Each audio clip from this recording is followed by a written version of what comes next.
dry brush a mini using just 6 colors. This video came about because I was talking with some people about how and when to dry brush. You should dry brush when the model has a lot of surface texture. If the sculptor's put a lot of texture into the model, dry brushing is a good way to pick that out quickly and easily. Also, because dry brushing tends to use big brushes, it's best for large areas. So it's really good for fur and cloaks, rocks, terrain, scenery, things like that are great for dry brushing.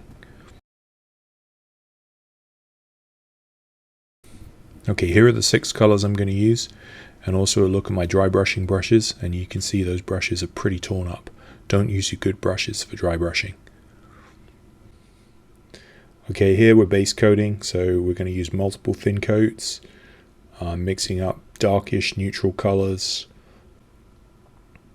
Here we got our dry brush. I'm making sure the brush is dry. I'm mixing up a highlight color.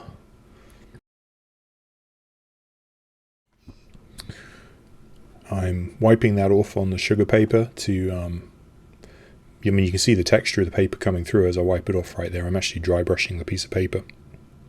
I'm trying to get the brush dry enough so that I'm happy when I start applying it to the model I'm going to get the effect I want, which is that it's going to mostly leave paint on the bits that stick out, the raised areas.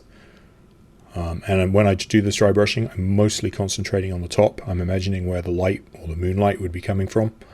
So I'm mostly dry brushing into the top of the model. Now I'm doing the wings, and the wings are a little bit difficult. It was a little bit different. I was really just trying to get it onto the texture. You can see one of the interesting features of the Bones models is they bend as you're painting them. So I actually ended up having to support the model quite a lot with my hands as I was dry brushing. And I'm scrubbing quite hard here to get the effect that I want.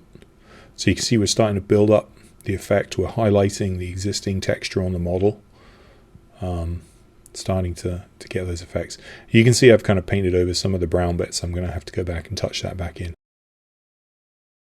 So here I've touched that brown stuff back in. I've switched to a smaller dry brush, and now I'm starting to dry brush the bat's feet. And you can see as I just gently drag that dry paint across the surface, it's starting to pick out the features of his toes and around his belly button.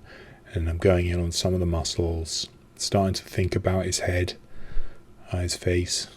I actually wound up just painting the face with a detail brush eventually. I couldn't get the result I wanted just from pure dry brushing.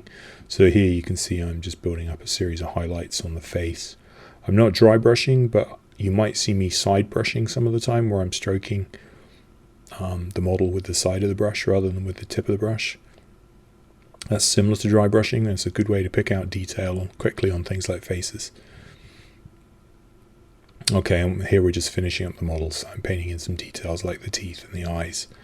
And there it is. So there you have it, the final product. I think this miniature would have been better if I hadn't dry brushed the creature's body. If I'd painted that in a more traditional way, I think and got a cleaner, smoother blend on some of the muscles and things, I think it would have looked better.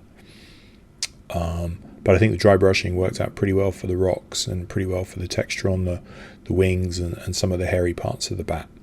So there you go, dry brushing. It's an easy technique that can be used to paint miniatures very quickly. Give it a go. Good luck. Bye.